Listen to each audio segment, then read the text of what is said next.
કેસમાં મોટો વળાંક આવ્યો છે। દેવાયત ખવડની ફાર્મ હાઉસથી ધરપકડ કરવામાં આવી છે। અમદાવાદના યુવક પર કર્યો હતો હુમલો। ગીર સોમનાથમાં હુમલા બાદથી ખવડ હતો ફરાર। દેવાયત ખવડ સાથે 3 શખ્સોની અટકાયત કરી હોવાની સૂત્રો પાસેથી માહિતી મેળવી રહી છે। પોલીસ હજુ અન્ય આરોપીઓની શોધમાં તાલાલા પોલીસે આજે યોજી શકે છે પ્રેસ કોન્ફરન્સ તેવી પણ જાણકારી મળી રહી છે કે આખું જે કઈ રીતે ઓપરેશન પાર પાડવામાં આવ્યું, કારણ કે 5 દિવસનો સમય વીતી ગયો હતો। દેવાયત હાથમાં નહોતો આવી રહ્યો, ત્યારબાદ તેના ફાર્મ હાઉસમાંથી મળ્યા હોવાની જાણકારી છે। જૂનાગઢ એલસીબીએ સમગ્ર ઓપરેશન પાર પાડ્યું હતું। ગીર સોમનાથ હુમલા બાદથી ખવડ ફરાર હતો। ખવડ સાથે અન્ય 3 લોકોની પણ અટકાયત કરવામાં આવી હોવાની જાણકારી છે। સીસીટીવી ફૂટેજ જે મળ્યા છે તેમાં દેવાયત ખવડની ગાડી દેવાયત ખવડ જોવા મળી રહ્યો છે। તાલાલા પોલીસ ટૂંક સમયમાં પ્રેસ કોન્ફરન્સ યોજી શકે છે તેવી પણ જાણકારી મળી રહી છે। તો દેવાયત ખવડે જેના પર હુમલો કર્યો હતો, હુમલો કર્યા બાદ મોઢા પર બાંધેલો રૂમાલ ખસી જવાને કારણે વ્યક્તિએ ઓળખ કરી લીધી હતી અને ત્યારબાદ ખ્યાલ આવ્યો હતો કે જૂની અદાવતમાં માર મારવામાં આવ્યો છે। અમદાવાદના એ વ્યક્તિએ ઓળખ કરી હતી દેવાયત ખવડની। પોલીસ તેની શોધમાં હતી, પરંતુ અંદાજિત 70 કલાક જેટલો સમય વીતી ગયો અને તે પકડમાં નહોતો આવી રહ્યો। દિનેશ, ન્યૂઝ 18 સંવાદદાતા અમારી સાથે જોડાઈ ગયા છે। શું પરિસ્થિતિ છે દિનેશ? જે રીતની હાલમાં જાણકારી મળી રહી છે, ટૂંક સમયમાં પ્રેસ કોન્ફરન્સ પણ કરવામાં આવી શકે છે પોલીસ તરફથી તેવી પણ માહિતી છે દેવાયતને લઈને। જી બિલકુલ, દેવાયત ખવડ કે જેમને થોડા દિવસ પહેલા ગીર સોમનાથ જિલ્લાના તાલાળા ખાતે એક બબાલ કરી હતી, જેમાં અમદાવાદના એક યુવકને માર મારવામાં આવ્યો હતો અને ત્યારબાદ આજે ઘણા દિવસો બાદ ગીર સોમનાથ એલસીબી પોલીસ છે કે જે દધઈ ખાતેથી એટલે કે સુરેન્દ્રનગરના દધઈ ખાતે પોતાના ફાર્મ હાઉસથી દેવાયત ખવડ સહિત અન્ય 2 થી 3 લોકો છે કે જેમને ગીર સોમનાથ જિલ્લા એસપી કચેરી ખાતે એલસીબી ઓફિસે ત્યાં આગળ લઈને આવી છે અને તેઓને હાલ અટકાયત કરી અને પૂછપરછ કરવામાં આવી રહી છે। જો કે મળતી માહિતી મુજબ હાલ થોડા સમયની અંદર જ ગીર સોમનાથ એસપી છે તે આ બાબતે પ્રેસ કોન્ફરન્સ યોજી શકે છે। સિદ્ધાર્થ, આભાર સમગ્ર માહિતી બદલ। તો હાલમાં ટૂંક સમયમાં પ્રેસ કોન્ફરન્સ થઈ શકે છે। કઈ રીતે આખું ઓપરેશન પાર પાડવામાં આવ્યું હતું તેને લઈને પણ જણાવવામાં આવી શકે છે। એક્સક્લુઝિવ દ્રશ્યો અમે આપને બતાવી રહ્યા છે। સીસીટીવી આવ્યા હતા, 2 ગાડી, પોલીસની એક જીપ જોવા મળી રહી છે, બીજી એક પ્રાઇવેટ કાર હોઈ શકે છે કે જેમાં ન ફક્ત દેવાયત ખવડ પરંતુ તેની સાથે અન્ય 3 લોકોની પણ હાલમાં અટકાયત અને ધરપકડ કરવામાં આવી હોવાની સૂત્રો પાસેથી માહિતી મળી રહી છે। તેને લઈને પણ ટૂંક સમયમાં પ્રેસ કોન્ફરન્સમાં પોલીસ ખુલાસો કરી શકે છે। યાત્રાધામ દ્વારકામાં દરિયામાં જોખમી સ્નાન કરતા સહેલાણીઓ, પાલિકાના તંત્ર દ્વારા અહીં સ્નાન કરવાની મનાઈ કરતા બેનરો લગાડવામાં આવ્યા છે, છતાં લોકો બેદરકારી દાખવતા નજરે પડ્યા છે। જન્માષ્ટમી ઉત્સવ માણવા આવતા યાત્રિકો દ્વારા દ્વારકાના દરિયામાં જોખમી સ્નાન કરવામાં આવી રહ્યું છે। હાલ વરસાદી માહોલ વચ્ચે દ્વારકામાં દરિયામાં ભારે કરંટ હોય લોકો જોખમી રીતે સ્નાન કરતા નજરે પડી રહ્યા છે। દ્રશ્યો પણ આપ જુઓ કે જ્યાં આગળ મનાઈ છે છતાં ત્યાં આગળ સ્નાન કરવામાં આવી રહ્યું છે। કોઈ દુર્ઘટના સર્જાશે તો જવાબદાર કોણ? એક તરફ દરિયામાં જોખમી સ્નાન કરતા સહેલાણીઓ છે, તેઓને રોકટોક કરવા વાળું પણ કોઈ નથી અને સેંકડોની હજારોની સંખ્યામાં સહેલાણીઓ ત્યાં જોવા મળી રહ્યા છે। દ્રશ્યો જે જોઈ રહ્યા છો તેનાથી સ્પષ્ટ છે કે 2-5 લોકો નહીં, પરંતુ જે પણ લોકો કદાચ દ્વારકા દર્શન કરવા ગયા છે તમામ લોકો અત્યારના દરિયામાં જોખમી રીતે સ્નાન કરતા જોવા મળી રહ્યા છે। અંબાના પૂર્વ વિસ્તારમાં વિરામ બાદ મેઘરાજાનું ગાજવીજ સાથે ધમાકેદાર આગમન। ગાજવીજ અને પવન સાથે મેઘરાજાએ ધડબડાટી બોલાવતા ખેતરો પણ પાણી થઈ ગયા છે। ભારે તીવ્રતા સાથે કાંટુ, ગજાપુરા, કાપડી સહિતના જિલ્લાના સરહદી વિસ્તારોમાં મેઘરાજાનું આગમન થયું છે। શહેર અને આસપાસના વિસ્તારોમાં સતત બીજા દિવસે મેઘરાજાની ધમાકેદાર બેટિંગ। ભૂતવડ, ફરેણી, ગુંદાણા, નાની મારડ સહિતના ગામોમાં વરસાદ વરસ્યો છે। સવારથી અસહ્ય બફારાથી પરેશાન લોકોને વરસાદે રાહત આપી છે, તો બીજી તરફ ખેડૂતો પણ ખુશ છે। ઊભા પાકને વરસાદથી જીવનદાન મળ્યું છે। રાજકોટ એટલે કે સૌરાષ્ટ્રની અંદર પણ વરસાદ। ધોરાજી શહેર અને આસપાસના વિસ્તારોમાં વરસાદ જોવા મળી રહ્યો છે। સૌથી વધારે મહત્વની વાત એ છે કે સતત બીજા દિવસે મેઘરાજાની ધમાકેદાર બેટિંગ જે આગાહી હતી તે પ્રમાણે યથાવત જોવા મળી રહી છે। ખાંભા ગીરના ગામડાઓમાં સતત ત્રીજા દિવસે મેઘરાજાનું આગમન થયું છે। ખાંભા ગીરના રબારિકા, સાળવા, પચપચિયા, ભૂંડણી, મોટા બારમણ સહિતના ગામડાઓમાં ધોધમાર વરસાદ વરસી રહ્યો છે। ધોધમાર વરસાદથી રબારિકા ગામની શેરીઓમાં વરસાદી પાણી વહેતા થયા છે। લાંબા વિરામ બાદ વરસાદનું આગમન થતાં મગફળી, કપાસ સહિતના પાકને મળ્યું છે જીવનદાન। ગીરના ગામડાઓમાં સારા વરસાદથી જગતનો તાત ખુશખુશાલ છે। આજે સવારથી જ સમગ્ર જિલ્લામાં વરસાદી માહોલ છે। ખાંભા તાલુકાનું રબારિકા ગામ પણ વરસાદમાં પાણી જોવા મળી રહ્યું છે। હાલપુર મોડાસામાં ધોધમાર વરસાદ। મોડાસામાં રાત્રિ દરમિયાન 30 mm વરસાદ ખાબક્યો હોવાની જાણકારી છે। વિરામ બાદ ફરી વરસાદે જોર પકડ્યું છે। અડધા કલાકથી અવિરત ધોધમાર વરસાદ વરસી રહ્યો છે। મોરડુંગરી, રૂગનાથપુર, ગોવિંદપુરમાં વરસાદ, મેડી ટીંબા, સોનિકપુરમાં પણ વરસાદ ખાબક્યો છે। લાંબા વિરામ બાદ વરસાદ થતા ખેતી પાકને જીવનદાન, ખેડૂતોમાં વરસાદ થતા ખુશી છવાઈ ગઈ છે। કેતને પણ જણાવ્યું કે મોટાભાગના વિસ્તારો માટે સારો વરસાદ જોવા મળ્યો છે। દાહોદ જિલ્લામાં મેઘરાજાનું ધમાકેદાર આગમન, પવનના સુસવાટા સાથે ધોધમાર વરસાદ, ગ્રામ્ય વિસ્તારમાં પણ મેઘરાજાની દસ્તક, લીંબડીથી ધાનપુર સુધી વરસાદી માહોલ, જાલોદ અને સુખસરમાં પણ ભારે વરસાદ છે। દાહોદમાં વરસાદથી તાપમાનમાં ઘટાડો, લોકોને ગરમીથી રાહત પણ મળી ચૂકી છે। તો દાહોદથી પણ એ જ સમાચાર, વરસાદથી લોકોને રાહત મળી રહી છે ગરમીમાંથી। બીજી તરફ ખેડૂતો જે પોતાનો પાક નુકસાનિત થશે વગર વરસાદે, તેમાં રાહત મળી ગઈ છે। મહેસાણામાં આજે બપોર પછી મેઘમહેર થઈ છે। સવારે ઉકળાટ અને બફારાના વાતાવરણ બાદ વરસાદ શરૂ થતા શહેરમાં ઠંડક પ્રસરી ગઈ છે। લાંબા સમયથી વરસાદની રાહ જોઈ રહેલા નાગરિકો માટે આ વરસાદ રાહતરૂપ સાબિત થયો છે। ખેડૂતો માટે વરસાદ આશીર્વાદરૂપ બન્યો છે, કારણ કે આ વરસાદ ઊભા પાકને જીવનદાન આપશે। તો મહેસાણાની અંદરના શેરીના જે શહેરના વિસ્તારો છે ત્યાં આગળ ગ્રામ્ય વિસ્તારોમાં પણ શું પરિસ્થિતિ છે, ન્યૂઝ 18 સંવાદદાતા કેતન અમારી સાથે જોડાઈ ગયા છે। કેતન, જરૂરી વરસાદ શરૂ થયો છે મહેસાણામાં, હાલમાં શું પરિસ્થિતિ સમગ્ર પંથકની? ચોક્કસથી છે સિદ્ધાર્થ, જણાવી દઉં કે મહેસાણા શહેર અને આજુબાજુના ગ્રામ્ય વિસ્તારોમાં ફરી એક વખત વરસાદ શરૂ થયો છે।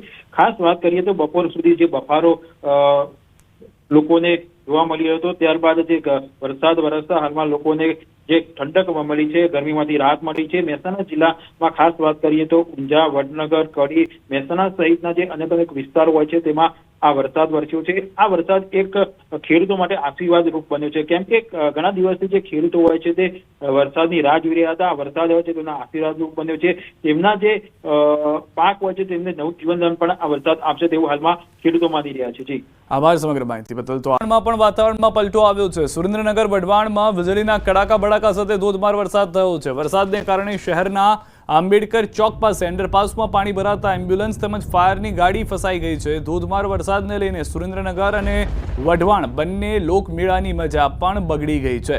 વઢવાણમાં ધોધમાર વરસાદને લઈને મેળાની મજા બગડી। વઢવાણ મેળાના મેદાનમાં ઠેર ઠેર પાણી ભરાયા છે। ભારે વરસાદને કારણે મેળામાં તમામ રાઇડ્સ તેમજ નાના મોટા તમામ ચકડોળ બંધ કરવામાં ફરી એક વખત આવ્યા છે।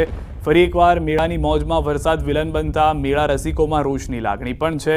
સારા વરસાદને કારણે ખેતીમાં કપાસ અને મગફળી સહિતના ખરીફ પાકને ફાયદો થશે તેવું પણ હાલમાં જોવા મળી રહ્યું છે। સુરેન્દ્રનગર પંથકની શું પરિસ્થિતિ છે, ન્યૂઝ 18 સંવાદદાતા અક્ષય અમારી સાથે જોડાઈ ગયા છે। જી અક્ષય, વરસાદને લઈને શું પરિસ્થિતિ?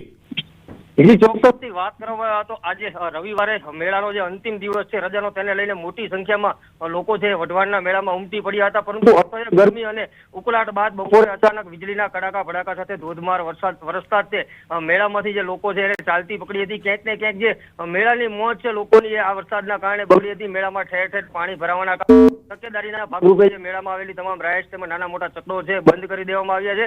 અને મેળાની જે મોજ છે લોકોની ક્યાંક ને ક્યાંક આ વરસાદના કારણે બગડી છે। જોકે વરસાદના કારણે સુરેન્દ્રનગર જિલ્લામાં ખાસ કરીને કપાસ અને મગફળીનો જે પાક છે એને ચોક્કસથી ફાયદો થયો છે, પરંતુ જન્માષ્ટમીનો જે લોકમેળો છે એમાં ફરી એકવાર વરસાદ છે વિલન બન્યો હોય તેવી સ્થિતિ સર્જાઈ છે। આભાર અક્ષય સમગ્ર માહિતી બદલ। તો વરસાદના ખૂણા સમાચાર અમે આપને બતાવી રહ્યા છે। સૌરાષ્ટ્રની આપણે અત્યાર સુધી વાત કરી કે જ્યાં આગળ જાબાઝ રિપોર્ટિંગ, અનેક વિસ્તારો એવા છે કે જ્યાં પાણી ભરાઈ ગયા હોવા છતાં રિપોર્ટર્સ અમારા પહોંચી રહ્યા છે અને આપ સુધી સમાચાર પહોંચાડી રહ્યા છે। ગ્રામ્ય વિસ્તારોમાં પરિસ્થિતિ વરસાદના કારણે ખરાબ થઈ છે। ધોરાજીમાં પણ સતત બીજા દિવસે મેઘરાજાની પધરામણી થઈ છે। કડાકા ભડાકા સાથે વરસાદ ધોરાજી શહેર અને ગ્રામ્ય પંથકમાં મેઘરાજાની મહેર। ધોધમાર વરસાદ ધોરાજી શહેર ગ્રામ્ય પંથકમાં જોવા મળી રહ્યો છે। ધોરાજીના નાની પરબડીમાં પણ પાણી ઘૂસી ગયા છે। તો સૌરાષ્ટ્રના મોટાભાગના વિસ્તારો હાલમાં પાણી જોવા મળી રહ્યા છે। ધોરાજી, જેતપુર, ગોંડલ, રાજકોટ, જૂનાગઢ, ભાવનગર આ તમામ વિસ્તારોમાં સારો એવો વરસાદ વરસી રહ્યો છે।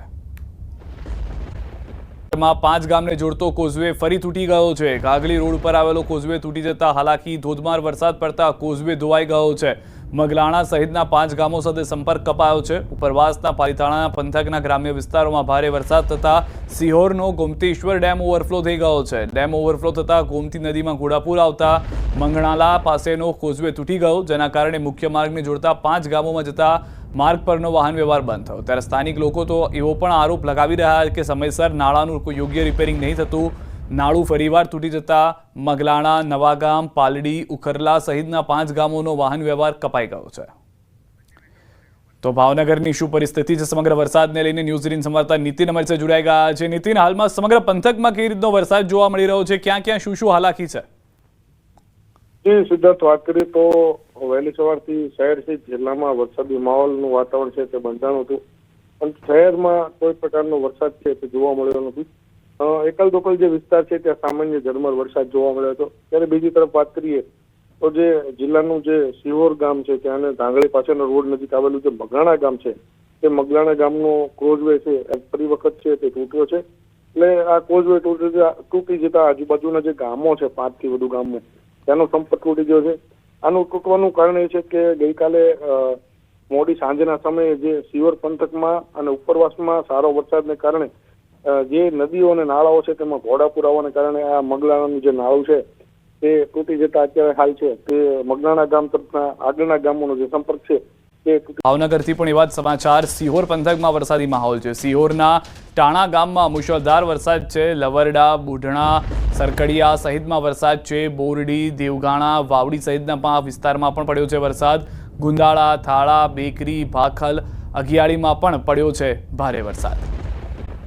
ગોંડલમાં સતત ત્રીજા દિવસે ધોધમાર વરસાદ। સૌરાષ્ટ્રનો બીજા નંબરનો સૌથી મોટો લોકમેળાની મજા મેઘરાજાએ બગાડી દીધી છે। ભારે વરસાદના લીધે લોકમેળાની મજા બગડી છે। સતત ત્રીજા દિવસે મેળાના ગ્રાઉન્ડમાં પાણી ભરાયેલા જોવા મળ્યા।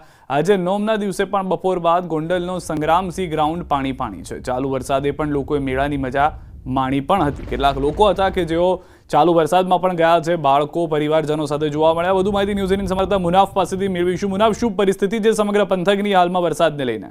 બિલકુલ ચોક્કસ, બપોર બાદ રાજકોટ જિલ્લાના અંદરમાં અત્યારે વરસાદ ધોધમાર ભારે પવન અને કડાકા ભડાકા સાથે વરસાદ થઈ રહ્યો છે। જે મેળાની મજા માટે લોકો ગયા હતા અત્યારે ઇસ્ટોલ વાળા અત્યારે ફિકર કરી રહ્યા છે કે જે ચકડોળ જે રાઈડ શો છે અત્યારે બંધ કરવાનો સમય આવી ગયો છે। જેવી રીતે કે લોકો મેળામાં મજા લઈ રહ્યા હતા તેને લઈને અત્યારે નુકસાન ભોગવવાનો વારો આવશે। જે રીતે મેળાના મેદાનમાં અત્યારે કોઈ દેખાતું નથી, સાવ સન્નાટો લાગી ગયો અને કરતી જેવું માહોલ હોય। અત્યારે જે વરસાદ છે અત્યારે ધોરાજી, ઉપલેટા અને ગોંડલ સહિત વરસાદ ધોધમાર વધી રહ્યો છે। નાની પડબડીની વાત કરીએ, નાની પડબડીની અંદરમાં અત્યારે ઘરોના અંદરમાં પાણી ઘૂસી ગયા છે તેવી પરિસ્થિતિ છે।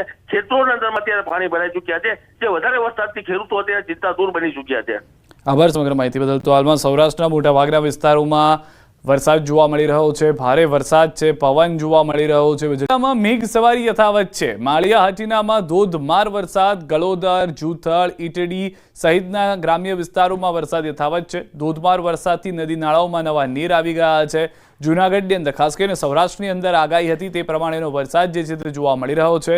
સૌરાષ્ટ્રની અંદર જન્માષ્ટમીને પણ દિવાળીની જેમ ઉજવવામાં આવે છે અને કેટલાય લોકમેળા હોય છે કે જેમાં લોકો જવાનું પસંદ કરતા હોય છે, પરંતુ હાલમાં લોકમેળાની અંદર પણ થોડી અડચણો વરસાદે ઊભી કરી દીધી છે। આ તમામની વચ્ચે ખેડૂતો માટે સારા સમાચાર આવ્યા છે કે તેઓ માટે જરૂરી વરસાદ આવી ગયો છે। વધુ માહિતી ન્યૂઝ 18 સંવાદદાતા અમાર પાસેથી મેળવીશું। અમાર, સમગ્ર જૂનાગઢ પંથકમાં વરસાદ છે, કેમની પરિસ્થિતિ છે, શું વધુ જાણકારી?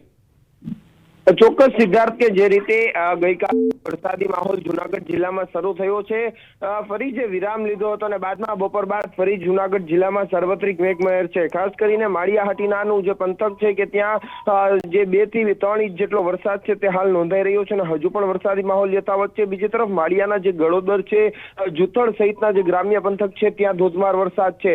હાલ ભારે વરસાદથી જે ખેડૂતો જે વરસાદની રાહ જોઈ રહ્યા હતા એટલા માટે ખેડૂતો માટે સારા સમાચાર છે, પરંતુ જે તહેવાર નિમિત્તે જે વરસાદી માહોલ છે તો ક્યાંક તહેવાર પણ લોકોના બગડ્યા છે। જી, અમારા પાસે જોડાયેલા રહેજો। તો હાલમાં જે રીતનો વરસાદ જિલ્લાની અંદર જોવા મળી રહ્યો છે, ગ્રામ્ય વિસ્તારમાં વરસાદી માહોલ હજી પણ યથાવત છે। માળિયા હાટીના તાલુકામાં વરસાદ, અકાળા વડિયા, અમરપુરા ગામમાં વરસાદ, વિરામ બાદ મેઘરાજાનું પુનઃ આગમન થયું છે। ખેતીને ફાયદારૂપ વરસાદથી પાકને પણ જીવનદાન જૂનાગઢમાં મળી ગયું છે। તો જૂનાગઢ જિલ્લાના ઘણા ભાગોમાં ધોધમાર વરસાદ જે છે તે વરસી રહ્યો છે। બપોર બાદ વરસાદની તીવ્રતામાં પણ વધારો થયો છે। જૂનાગઢ શહેરમાં ધોધમાર વરસાદ શરૂ થઈ ગયો છે। ભારે વરસાદથી રસ્તા ઉપર ફરી વળ્યા છે પાણી। ગિરનાર પર્વત અને ભવનાથ વિસ્તારમાં પણ મેઘમહેર જે છે તે યથાવત જોવા મળી રહી છે। અમાર જે રીતે ગ્રામ્ય વિસ્તારની પરિસ્થિતિ હતી તેવી જ પરિસ્થિતિ હવે શહેરી વિસ્તારમાં પણ જોવા મળી રહી છે। કેટલાક દ્રશ્યો તો એવા છે કે જાણે નદી વહેતી હોય શહેરી વિસ્તારમાં તેવા જોવા મળ્યા છે। ચોક્કસ સિદ્ધાર્થ, કે જે રીતે જુનાગઢ શહેરમાં પણ અવિરત છેલ્લા 2 કલાકથી વરસાદી માહોલ છે અને ધોધમાર વરસાદના પગલે જે નીચાણવાળા વિસ્તારો છે ત્યાં પાણી વહેતા થયા છે। ખાસ કરીને જુનાગઢ શહેરનો આઝાદ ચોક હોય, દિવાન ચોક હોય કે જે મહત્વના જે વિસ્તારો છે કે જે ઢારવાળા વિસ્તાર ત્યાં હાલ પાણી વહેતા થયા છે। ભવનાથ વિસ્તારની અંદર પણ ધોધમાર વરસાદ છે। ગિરનાર પર્વત પર અંદાજિત 1 થી 1.5 ઇંચ જેટલો વરસાદ છે તે વરસી ચૂક્યો છે અને હજુ પણ વરસાદી માહોલ છે। ખાસ કરીને રજાના દિવસો છે એટલે ગિરનાર પણ પ્રવાસીઓની ભીડ છે। આ વરસાદ વચ્ચે પ્રવાસીઓ હાલ આનંદ છે તે ગિરનાર પર્વત પર માણી રહ્યા છે। ભવનાથ તળેટીમાં પણ પ્રવાસીઓનો ધસારો છે અને બીજી તરફ હજુ પણ મેઘ સવારી યથાવત જુનાગઢ શહેરમાં છે અને આગામી સમયમાં પણ ધોધમાર વરસાદ વરસે તેવી એક સંભાવના છે। જી, અમારે સમગ્ર ખેડૂતો માટે કેટલી મહત્વની જાણકારી હાલમાં મળી રહી છે વરસાદને લઈને? ખેડૂતો માટે કેટલો મહત્વનો આ વરસાદ છે? ચોક્કસ કે અમુક જે વિસ્તારો છે કે જ્યાં જોઈએ તેનાથી વધુ વરસાદ છે તો ખેતરોમાં પણ પાણી ભરાયા છે, એક નુકસાનકારક છે। પરંતુ બીજી તરફ જે જુનાગઢના આસપાસના જે ગ્રામ્ય પંથકો છે કે જ્યાં છેલ્લા ઘણા દિવસોથી સિદ્ધાર્થ વરસાદ નહોતો થયો અને પિયત માટે ખેડૂતો રાહ જોઈ રહ્યા હતા, તેના માટે એક આ સારો વરસાદ કહી શકાય। હાલ જે આ વરસાદ છે જો તે વિરામ લઈ લે તો ખેડૂતો માટે એક ફાયદાકારક છે, પરંતુ જરૂર પૂરતો વધુ વરસાદ આવશે તો ખેડૂતોના પાકને પણ નુકસાન થાય તેવી શક્યતાઓ છે। જી, આભાર અમાર સમગ્ર માહિતી બદલ। તો હાલમાં શહેરી વિસ્તાર, ગ્રામ્ય વિસ્તાર તમામ જગ્યાએ સારો એવો વરસાદ જોવા મળી રહ્યો છે। ભારે વરસાદથી રસ્તા ઉપર પાણી ફરી વળ્યા હોય તેવા પણ દ્રશ્યો જોવા મળી રહ્યા છે। નગર લીમડી હડાળા રોડ પર ઊંટડી ગામ પાસે અચાનક કારમાં આગ લાગતા દોડધામ મચી ગઈ। ઊંટડી ગામના તળાવ પાસેથી પસાર થઈ રહેલી કાર અચાનક સળગી ઉઠી। કારમાં સવાર ચાલક સહિત 4 થી 5 વ્યક્તિઓ સમય સૂચકતા વાપરી બહાર નીકળી જતા આબાદ બચાવ થયો હતો। આસપાસના લોકો તેમજ લીંબડી પાલિકાની ફાયર ફાઇટરની ટીમ દ્વારા પાણીનો મારો ચલાવી આગને બુઝાવવાની કામગીરી હાથ ધરી। વચ્ચે અકસ્માત થયાના મોટા સમાચાર। એક કારમાં આગ લાગી ગઈ છે। 3 થી વધુ લોકોના મોતના સમાચાર મળી રહ્યા છે। સુરેન્દ્રનગર લખતર રોડ પર ગોજારો અકસ્માત થયો હોવાની જાણકારી છે। 2 કાર વચ્ચે અકસ્માત બાદ કારમાં આગ લાગી હતી। એક કાર રોંગ સાઈડમાં ખાબક્યા બાદ સળગી ઉઠી હતી। કારમાં સવાર 3 થી વધુ લોકોના મોત થયા છે। પોલીસની ટીમ સ્થળ પર પહોંચી છે। જમર અને દેદાદરા ગામ વચ્ચે 2 કાર વચ્ચે અકસ્માત થયો હોવાની જાણકારી મળી રહી છે। એક ગાડી જે છે આપ જોઈ રહ્યા છો ઝાડીની અંદર જઈને પડી છે, આગ લાગી ગઈ છે। 3 લોકોના મૃત્યુના સમાચાર પણ મળી રહ્યા છે। વધુ માહિતી ન્યૂઝ 18 સંવાદદાતા અક્ષય પાસેથી મેળવીશું। અક્ષય, સમગ્ર ઘટના શું ઘટી હતી? હાલમાં શું પરિસ્થિતિ છે? જી, ચોક્કસથી વાત કરવામાં આવે તો જે સુરેન્દ્રનગર લખતર હાઈવે છે ત્યાં દેદાદરા ગામ નજીક 2 કાર વચ્ચે ગમખ્વાર અકસ્માત સર્જાયો હતો અને અકસ્માત એટલો ભીષણ હતો કે એક કાર છે અકસ્માત પલટી ખાઈ અને રસ્તાની સાઈડમાં ખાબકી હતી અને અકસ્માત બાદ આ કારમાં આગ લાગતા કારમાં સવાર તમામ જે વ્યક્તિઓ છે ગંભીર રીતે દાઝી ગયા હતા અને હાલ પોલીસ સૂત્રો પાસેથી મળતી માહિતી મુજબ કારમાં સવાર પૈકી 3 વ્યક્તિઓના મોત નીપજી ચૂક્યા છે, જ્યારે અન્ય 2 વ્યક્તિઓ જે ગંભીર હાલતમાં છે અને મોતનો આંકડો હજુ પણ વધે તેવી શક્યતા છે। મૃતક પરિવારો જે છે તે ક્યાંથી ક્યાં જઈ રહ્યા હતા તે સમગ્ર જે વિગતો છે તે મૃતકના પરિવારજનો છે હોસ્પિટલ પહોંચે ત્યારબાદ વધુ વિગતો બહાર આવે તેવી શક્યતા છે। હાલ તો જે જન્માષ્ટમીના તહેવારને લઈને આજે ગમખ્વાર અકસ્માત સર્જાયો છે એટલે સમગ્ર પંથકમાં જે શોકની લાગણી છે। આભાર અક્ષય સમગ્ર માહિતી બદલ। તો હાલમાં સમગ્ર પંથકમાં શોકની લાગણી છે। 2 લોકો જે ગંભીર ઇજાગ્રસ્ત છે તેઓ પણ હજી પરિસ્થિતિ એવી છે કે તેઓનો જીવ બચાવવો મુશ્કેલ થઈ રહ્યો છે।